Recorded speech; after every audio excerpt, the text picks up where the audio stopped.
제가 가진 성경 구약 성경으로는 1330쪽의 말씀입니다. 말라기 3장 13절에서 18절까지 말씀, 구약 성경 1330쪽 제가 봉독해 올립니다.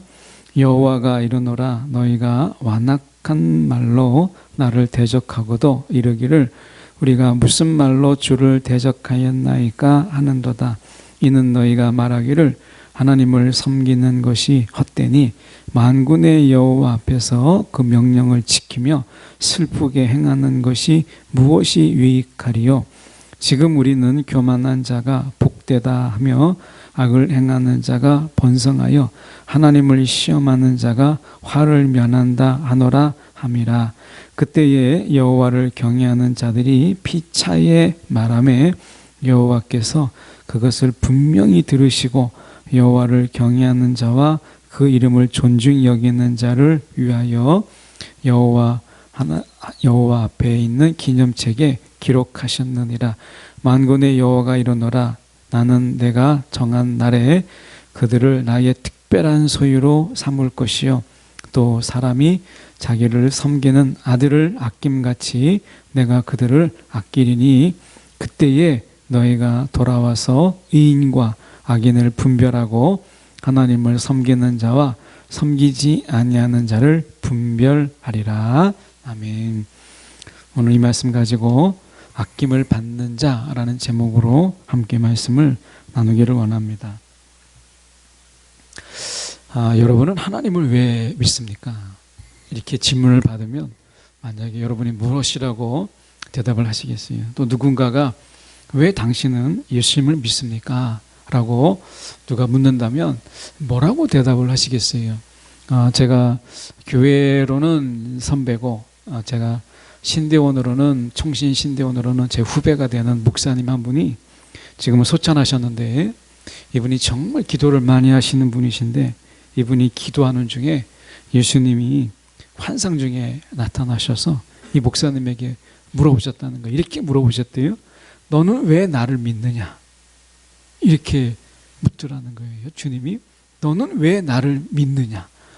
여러분, 주님이 여러분에게 나타나셔서 너는 왜 나를 믿느냐라고 물으신다면 여러분 뭐라고 말씀하시겠어요?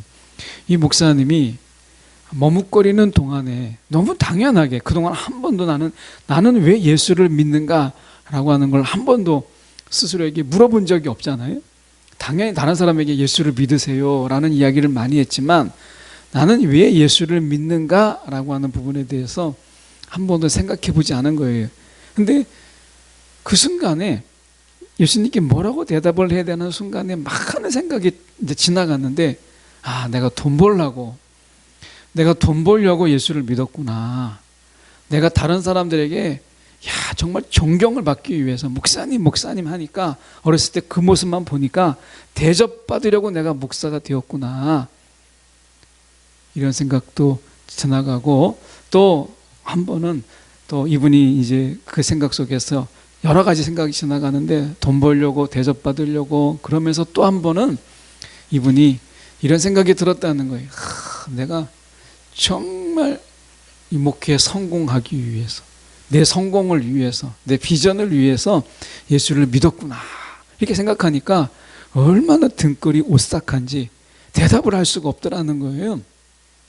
그래서 목사님이 이제 다시 한번 예수님이 너는 왜 나를 믿느냐라고 하는 예수님이 다시 한번 물으실 때에 대답을 하지 못하고 그저 제가 주님이 좋습니다 이렇게 이야기했다는 거예요. 주님이 좋습니다. 그랬더니 예수님이 그 음성을 듣고 예수님이 이제 또 다른 이야기를 하셨다는 이야기를 들은 적이 있습니다. 여러분, 예수를 왜 믿으십니까? 오늘 이 문제에 대해서 우리가 한번 생각해 보려고 해요. 오늘 본문에서는 왜 하나님을 믿는가라는 질문을 이스라엘 사람들이 이렇게 대답을 했어요. 뭐라고 이야기했느냐면 14절에 이렇게 이야기합니다. 이는 너희가 말하기를 하나님을 섬기는 것이 헛되고 만군의 여호와 앞에서 그 명령을 지키는 것도 헛되고 슬프게 행하는 것도 다 무슨 유익이 있겠느냐 이렇게 얘기하는 거예요. 그러니까 이것을 뒤집어서 이야기하면 내게 유익이 될 것 같아서, 내게 좀 뭔가 이득이 있을 것 같으니까 내가 하나님을 믿었다는 거예요. 그러니까 하나님을 왜 믿었어요? 이스라엘은 한마디로 이야기할 때 내가 뭔가 이득이 있으니까, 내가 유익이 있으니까 나는 하나님을 믿었습니다. 그런데 하나님을 지금 14절에 세 가지를 이야기하거든요. 하나님을 섬기는 것도 섬겨봤더니 아무런 유익이 없고, 섬김, 그리고 여호와 앞에서 명령을 지켰더니, 명령대로 지켜봤는데 그것도 별로 생기는 게 별로 없고, 그리고 슬프게 행하는 것, 이것은 이제 슬프게 행한다라고 하는 것은 회개를 이야기합니다. 그러니까 지금 세 가지를 이야기하죠. 섬기고 지키고 회개하는 것, 이게 다 소용이 없더라는 거예요. 아무런 유익이 없더라는 거예요. 유익이 생기는 게 없더라는 거예요. 쉽게 말하면 생기는 게 없더라는 거예요. 그래 뭐 괜히 하나님을 섬기느라고 돈 들어가죠. 하나님을 섬기는데 우리가 돈 안 들어갑니까? 돈이 들어가잖아요. 제물로 바쳐야죠. 당시에 이 구약 때는 제물도 바쳐야죠. 또 뭔가 그 앞에 가려면 우리가 절기 때마다 예루살렘에 가야 되니까 교통비가 들어가죠. 일 못하죠. 손해가 막심인 거예요. 그러니까 하나님을 섬긴다고 해서 뭐 대단한 게 생기는 것도 아니고, 명령을 지킨다고 해서 그냥 명령을 지키느라고 막 진을 빼기만 하지 얻는 게 없는 거예요. 슬프게 회개하라고 하지만 회개하면 뭐합니까? 생기는 게 없는데요. 그러니까 하나님 믿어봤자 소용없구나, 이게 이스라엘의 결론이에요. 그러니까 결국에 그들은 왜 하나님을 믿었어요? 생기는 게 있을까 봐. 근데 생기는 게 없으니까 하나님을 믿어도 소용이 없다라고 그들은 이야기했다는 거예요. 여러분, 우리는 왜 예수님을 믿죠? 생기는 게 있을까 봐. 생기는 게 있을까 봐. 근데 여러분, 예수 믿고 얼마나 많은 것이 생겼어요. 여러분, 예수 믿고 무엇인가, 여러분 어떤 이익이 있으셨어요? 어떤 분들은 예수 믿고 뭐 우리가 많은 간증처럼 부자가 되기도 하고, 뭐 성공하기도 하고, 뭐 기업이 많은 돈을 벌기도 하고, 뭐 이런 분도 있겠죠. 그분들은 분명히 이득이 있으니까 예수님을 믿었고, 아마 그 이득 때문에 예수님을 버리지 못할 거예요. 그러면 우리는 아무 이득도 본 것도 없고, 그렇다고 해서 뭐 특별하게 뭔가 생긴 것 같지 않은 저와 여러분은 예수를 왜 믿을까요? 그리고 이게 맞을까요? 이득이 기준이 되는 게.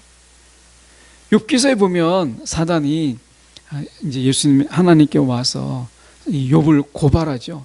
그러면서 이야기하기를 욥이 하나님이 주신 게 너무 많기 때문에, 이득이 생긴 게 많기 때문에 하나님을 믿는 거지, 그거 다 빼앗아 가버리면, 하나님이 주신 거 다 앗아가면 하나님을 버리지 않겠습니까?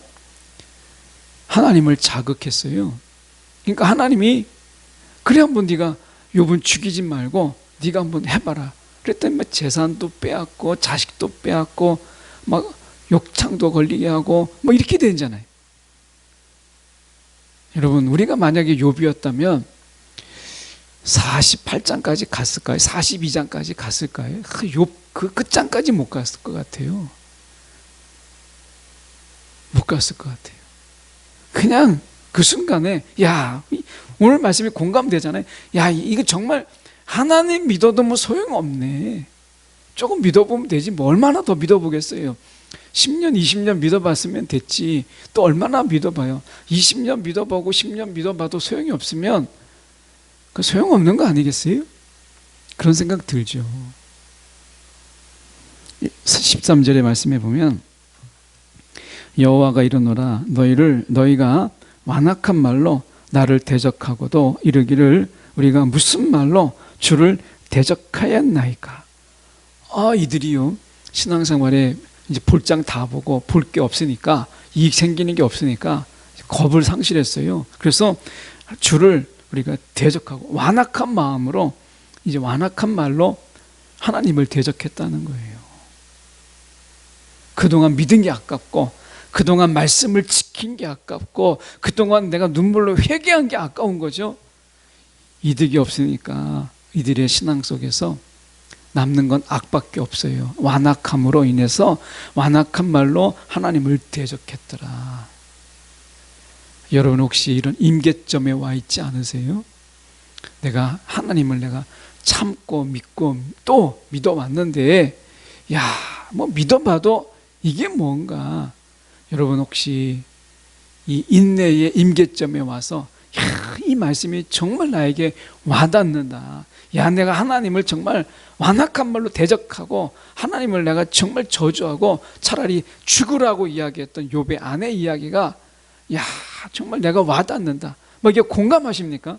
욥의 아내 이야기처럼 차라리 저주하고 죽으라 라고 하는 말이 여러분 마음에 확 와닿습니까? 그럴 때가 있죠. 오늘 13절과 14절의 말씀 속에서 우리는 과연 예수님을 왜 믿는가 라고 하는 이런 부분 속에서 우리가 좀 더 생각해 보려고 합니다. 말씀에 보면요 이렇게 되어 있습니다. 15절에 보십시오. 15절에 보시면 이거 정말 우리가 예수 믿어도 소용이 없다라는 것을 보면 한 15절에 보면 알 수 있어요. 15절에 보면 지금 우리는 교만한 자가 복되고, 교만한 자가 복을 받아요. 교만한 자가. 그리고 악을 행하는 자가 번성하고요. 하나님을 시험하는 자라고 하는 것은 다른 성경을 보면 하나님께 도전하는 자예요. 하나님께 도전하는 자가 화를 면한다는 거예요. 여러분 이게 맞다면 여러분 우리 예수 잘못 믿는 거예요. 예수 안 믿어도 되는 걸 믿고서 여러분 우리가 시간 낭비, 돈 낭비, 마음 낭비 이렇게 하고 있는 거예요. 아니 15절을 보십시오. 여러분 정말 우리가 이 주변에서 보지 않아요? 교만한 자가 정말 복을 받고요. 악을 행하는 자가 번성하고 하나님을 시험하는 자가, 하나님께 도전하는 자가 화를 면해요. 뭐 세상 이렇게 되는 세상이라면 믿음이 정말 필요할까요? 정말 예수님을 믿는다는 게 뭘까? 이런 생각이 들잖아요. 하나님을 믿는다는 게 뭘까? 이런 생각 들지 않으세요? 이건 믿어도 소용이 없는데 우리가 그냥 그래서 어떤 분들은 그런 이야기예요. 하나님 계신지 안 계신지 모르는데 그냥 교회 다니면 마음이 좀 편해서 내가 교회 나온다 하는 분도 있습니다. 그냥 내가 하나님 계신지 안 계신지 주님이 누군지 잘 모르는데 그냥 교회 나오면 마음이 편해서 난 교회 나옵니다 하는 분도 있어요.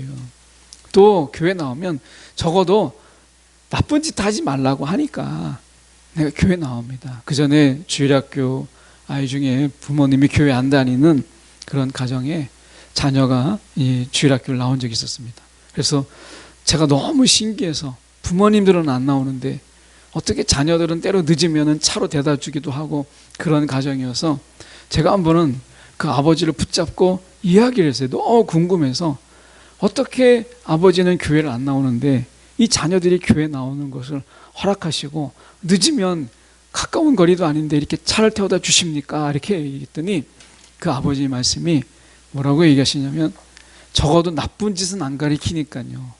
이렇게 얘기하시더라고요. 그 나쁜 짓은 안 가리키니까 교회를 보낸다는 거예요. 그 좋은 일 하라고 가리키는 거니까 보낸다는 거예요. 믿음 때문이 아니었다는 거예요.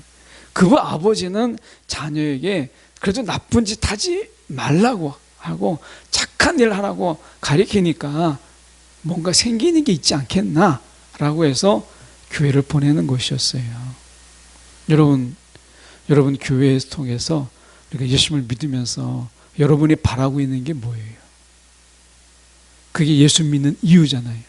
내가 예수 믿음으로 인해서 이익이 생기고 뭔가 유익이 생기고 하다못해 내가 착한 사람이 되는 것, 이런 거 하나라도 있어야 여러분 예수 믿는 거 아니겠어요? 그럴 바에는 예수 뭐하러 믿어요? 교만한 자가 복을 받고 여기서 보면 악을 행하는 자가 번성하는데 하나님께 막 대들고 삿대질하는 자가 화를 면하게 되고 그에게 평안만 있는데 뭐하러 예수를 믿습니까? 뭐하러 하나님을 믿어요? 여러분 우리가 이렇게 생각해 보니까 정말 뭐 하나님 믿는다는 게 별거 아니네 이렇게 생각이 들잖아요. 근데 16절에 반전이 있어요. 16절에 보면 이렇게 말씀합니다. 그때에 여호와를 경외하는 자들이 피차에 말하매 여호와께서 그것을 분명히 들으시고 여호와를 경외하는 자, 그리고 이름을 존중히 여기는 자, 여호와를 우리가 경외하고 그를 존중히 여기는 자는 여호와 앞에 있는 기념체, 메모리북에, 어떻게 보면 기억할 수 있는 그 책에 기록하셨느니라 라고 이야기하세요.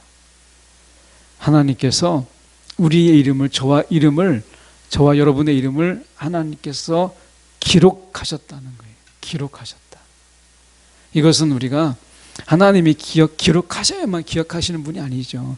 여기서 기념책에 기록하셨느니라라고 하는 이 기록의 의미가 뭐겠어요? 다른 거 아니죠. 지금 하나님께서 이것을 우리 가운데 이해할 수 있도록 내가 너희들을 기억하겠다라고 하시는 이 말씀이죠. 저는 오늘 말씀 속에서 우리가 예수를 믿는 이유, 이유가 다 다를 수 있어요. 내 마음을 만져주셨기 때문에, 내 상처를 치유해주셨기 때문에, 내가 정말 절망 가운데서 나를 건져주셨기 때문에, 그 은혜가 그게 감사해서 다양한 이유가 있을 거예요. 그런데 오늘 17절에 하나님은 우리 가운데 이렇게 말씀하세요. 자, 하나님이 우리를 왜 부르셨는가를 말씀하고 있다는 거예요. 그러니까 이 부르심이 우리가 왜 하나님을 믿는가라고 하는 우리 편의 이유가 되는 거죠. 자, 하나님 우리를 왜 부르셨는가라고 하는 것을 저희가 17절을 통해서 보려고 해요. 보면 이렇게 되어 있습니다. 만군의 여호와가 이르노라, 나는 내가 정한 날에 그들을 나의 특별한 소유로 삼을 것이다. 특별한 소유. 하나님이 우리를 왜 부르셨어요? 특별한 소유로 삼으시기 위해서 그렇게 부르셨다는 거예요. 하나님이 특별한 소유로, 하나님의 것으로 삼기 위해서 부르셨다라고 하는 거예요. 그리고 또 사람이 자기를 섬기는 아들을 아낌같이 내가 그들을 아끼리니, 이렇게 되어 있어요. 이 아낀다라는 말이 한국어의 어감과는 좀 다르게 이 히브리어 원어를 보면 어떤 의미가 있느냐면 불쌍히 여기고 긍휼히 여기고 그리고 어여삐 여기는 거예요. 그러니까 이 단어는 불쌍히 여기는 거예요. 불쌍히 여기는 거. 일종의 자비와 긍휼이에요. 그 불쌍히 여기는 거예요. 그래서 내가 그들을 불쌍히 여기리니 라는 말씀이에요. 그러면 하나님께서 우리를 부르신 이유가 뭐겠어요? 특별한 소유를 삼기 위해서, 우리를 불쌍히 여기기 위해서. 그래서 하나님은 우리를 불쌍히 여기시고 하나님의 사람으로, 하나님의 특별한 소유를 삼기 위해서 하나님이 우리를 부르셨다라고 하는 것이죠. 하나님의 것으로 삼기 위해서 우리를 부르셨다는 거예요. 근데 우리를 하나님의 것으로 부를 때 하나님이 어떤 이득이 있어요? 아무 이득이 없어요. 하나님께서는 그저 우리를 불쌍히 여기는 거예요. 하나님 우리를 불쌍히 여기셔서 사랑도 베풀고 인애도 베풀고 자비도 베풀고, 때로는 우리 가운데 하나님께서 긍휼을 베푸시면서 하나님이 한없이 주시는 거예요. 하나님이 주시는 거. 하나님의 특별한 소유를 삼아서 계속해서 부어주시는 거예요. 세상에 이런 일이 이렇게 한 번을 이렇게 어쩌다가 보게 되었는데, 거기에서 보니까 유기견들을 이렇게 지나가다가 유기견이 보이면 그걸 그냥 지나가지 못하고 그 유기견을 한 동네에서 좀 외진 곳인데, 거기에는 이 개들을 가끔 가다가 버린대요. 그러면 그 개들이 이제 유기견으로 이제 전락해서 주인 없는 개가 되는 거예요. 먹을 것을 주는 사람도 없고 뭔가 챙겨주는 사람도 없고. 그런데 이분은 그 개가 너무 불쌍한 거예요. 그 버려진 개가 너무 불쌍하니까 데려다가 자기 것으로 삼아서 먹이를 주고 주사를 맞추고 또 치료도 하고 또 이제 돌보기도 하고 하는 거예요. 이 개가 여러 마리가 있더라고요. 여러분, 그분이 그 개를 왜 데려가요? 나중에 키워서 팔아먹기 위해서 그렇습니까? 아니잖아요. 그분이 버려진 개를 왜 데려가요? 그냥 불쌍하니까 데려다가 사랑도 주고 또 또는 정도 주고 먹을 것도 주고 그렇게 하는 거예요. 그분에게 손해가 되면 손해가 됐지 어떤 이득이 있는 건 없어요. 그 개를 팔거나 또는 어떻게 분양해서 뭐 이득을 얻어보기 위해서 그런 마음이 전혀 없더라고요. 하나님이 오늘 저와 여러분을 하나님 왜 부르셨어요? 오늘 불쌍히 여기시고 그분의 특별한 소유를 삼기 위해서 부르셨다는 거예요. 이게 우리 믿음의 이유고 하나님을 믿는 이유예요. 자, 뒤집어서 생각해 보면 결국에는 우리가 하나님 앞에서 믿음으로 인해서 어떤 이득, 여러분 이득이라고 하는 것이 뭔가 유익이라고 하는 이것이 우리 가운데 아무리 이 세상에 우리가 살아가는 이 세상에서 경제 공동체잖아요. 이 세상이. 그러다 보니까 이득이라고 하는 것을 쫓아가게 돼. 우리가 세계 경제 속에서 미국이 이번에 이제 0.5% 이자를 올리려고 하잖아요. 그러면 전 세계에서 난리가 납니다. 조금이라도 더 많이 이자를 주는 곳에 돈이 막 모이거든요. 쌓이거든요. 그러니까 그것을 지키기 위해서는 우리나라에서는 더 많은 이자를 줘야 되는 거예요. 그러려면 금리가 올라가게 되고 이것 때문에 많은 사람이 대출했던 사람들이 이자 부담을 더 많이 가지게 되는 거죠. 그러니까 어떻게 보면 이 지금 조금만 이득만 있어도요, 많은 큰 부자, 큰 금액을 가진 사람들은 그 작은 차이 0.5% 뭐 이런 게 별거 아닌 것 같은데 액수가 너무 크니까 그리 가는 거예요. 그 차이를 쫓아가는 거예요. 그러니까 이것을 막기 위해서는 우리는 더 많은 이자를 줘서 주저앉혀야 되는 거죠. 그러려면 그만큼 우리가 부담이 되는 거예요. 경제적 부담이 되는 거죠. 그래서 세상에서도 아주 작은 이익을 쫓아가는 거죠. 이게 신앙 안에서도요, 그대로 드러나는 경우가 많아요. 하나님 앞에서 이득이 없다 싶으면요, 정말 우리가 손절한다라고 이야기하잖아요. 주식할 때 손절한다. 여러분, 하나님께 딱 손절을 하는 거예요. 여러분, 신앙 안에서 이게 정말 지금 더 많아지는 걸 느껴요. 내가 좀 예수 믿어보고 5년 좀 믿어보고 뭐 10년을 믿어보고 그리고 나서 내게 이득이 없다 싶으면요, 정말 냉정하게 하나님도 손절하고 예수님도 손절하고 그렇게 신앙생활을 하는 경우를 정말 많이 봅니다. 예, 정말 우리가 칼로 무자르듯이 그렇게 정확하게 작은 이득이라도 없으면 하나님을 얼마든지 버릴 수 있는 이런 신앙이 여러분 점점 많아지고 있어요. 이게 완악함이잖아요. 여러분, 그런데 우리가 하나님을 보십시오.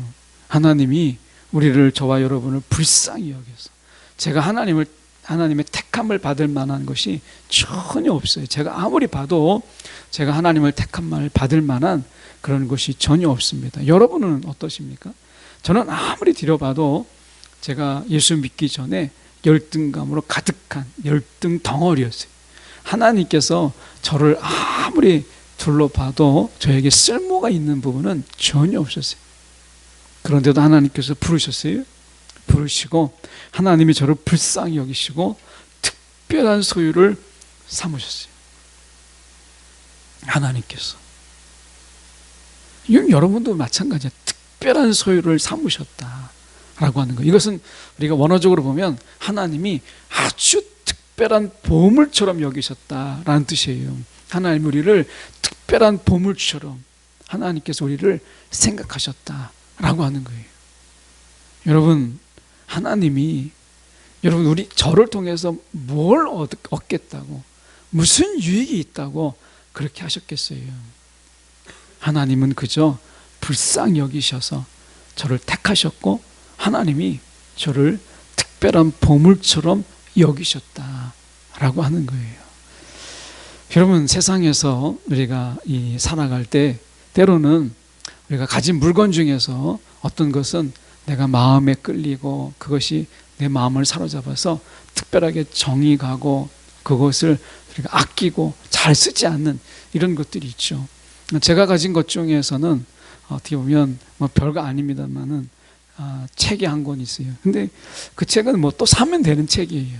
그런데 그 책은 제가 만질 때도 조금 조심스럽게 만지고 또 볼 때도 조심스럽게 보는 그런 책이 있어요. 그 책을 살 때 제가 정말 어렵게 먼 곳까지 가서 그 책을 샀고 꽤 비싸게 산 책입니다. 그래서 그 책은 정말 이렇게 좀 볼 때 조심스럽고, 다른 책은 막 밑줄도 긋고 막 볼펜으로 긋기도 하고 하는데 그 책은 조금 정성스럽게 그 책을 볼 때만이라도 이렇게 자로 그냥 쭉 긋지 않고 자로 이렇게 쭉 떼서 긋는 책이 있어요. 뭐 책 중에서 이제 좀 아끼는 책인 거예요. 근데 그 책이 저에게 해줄 수 있는 거는 그냥 책이에요. 근데 제가 그것을 살 때 또는 뭐 구하러 다닐 때 정말 마음을 쏟아서 돈을 모아서 산 책이라서 좀 애정이 가는 거예요. 여러분, 우리에게 사물, 물건 하나에도 내가 좀 뭐 정성을 두고 마음을 두며 소중히 여기는데, 하나님께서 우리를 특별히 불쌍하게 여기시고 하나님의 특별한 보물처럼 여기는 우리를 하나님께서 왜 아끼지 아니하시겠어요? 하나님은 우리를 특별한 보물을 삼기 위해서 하나님은 우리를 택하셨어요. 그렇다면 우리는 반대로 물어봐야죠. 여러분, 예수님을 왜 믿으십니까? 하나님을 왜 믿으세요? 예수님이 내 마음의 보물이기 때문에 우리는 예수를 믿는 거예요. 예수님이 저와 여러분의 어느 것과도 바꿀 수 없는 마음의 보물이, 내 인생의 보물이 예수이기 때문에 나는 예수를 믿는 거예요. 여러분, 정말 예수님이 저와 여러분의 마음속에서 누구 어떤 것과도 바꿀 수 없는 정말 세상에서 최고의 특별한 보물이 되고 있습니까? 이게 예수를 믿는 이유예요. 예수님은 우리를 불쌍히 여기셨지만 우리는 주님을 불쌍히 여기는 게 아니라 우리는 사랑하는 거죠. 그래서 우리는 예수를 왜 믿느냐? 그분을 사랑하고 그분이 내 인생에 있어서 정말 특별한 보물이기 때문에 내가 예수를 믿는 거예요. 이게 하나님이 우리를 부르신 이유고 우리가 예수를 믿는 이유가 되기도 하는 거예요. 여러분, 오늘 여러분이 가장 아끼는 보물이 무엇입니까? 그것보다 더 소중한 것, 이것이 예수 그리스도예요. 오늘 주님께서는요, 우리 마음의 보물로 우리 마음에 임하시기를 원하시는 거예요. 우리 가운데, 우리 마음속에서 정말 어느 것과도 바꿀 수 없는 특별한 보물. 우리는 맥스 루케도에 너는 특별하단다 라는 속에서 이런 말이 은혜를 받아요. 너는 특별해. 이런데 우리는 반대로 생각하는데 좀 약한 것 같아요. 역지사지하는 부분에서 정말 인간이 약하잖아요. 그러니까 항상 내 편에서만 생각하고 우리가 역지사지하지 못하는, 다른 사람의 입장에서 생각해 보지 못하는 것이 정말 약한데, 특히 하나님과 우리 사이 속에서 하나님의 입장에서 생각하는 일에 정말 치명적인 약점이 우리에게 있지 않나 생각해요. 그러니까 하나님이 나를 사랑하시고 내게 은혜를 베푸시고 정말 하나님이 나를 특별하게 여기시는 것은 정말 감사한 일이고 막 은혜가 되는 일이에요. 그런데 정말 내가 내 마음속에서, 하나님은 내 마음속에서 정말 특별한 분이시고 최고의 어떤 스페셜한 나의 보물인가 라는 부분은 생각하지 않아요. 말라기는 그거를 이야기하고 있거든요. 그러니까 너희 안에 내가, 너희 마음속에 내가 특별한 보물이 되고 있느냐? 어느 것과도 바꿀 수 없는 정말 특별한 보물이 나냐? 하나님은 지금 이 이야기를 듣고 싶어 하시는 거죠. 그래서 물으시는 거예요. 너 나를 왜 믿니? 라고 묻는데 이스라엘이 하나님이 질문 속에서 엉뚱한 대답을 하는 거죠. 아니, 하나님을 믿어도 내가 유익이 없습니다. 도대체 하나님께 막 순종하고 하나님을 섬기고 말씀을 지키고 회개한다라고 하는 게 도대체 무슨 의미가 있습니까? 내게 아무 유익이 없습니다. 이렇게 얘기하잖아요.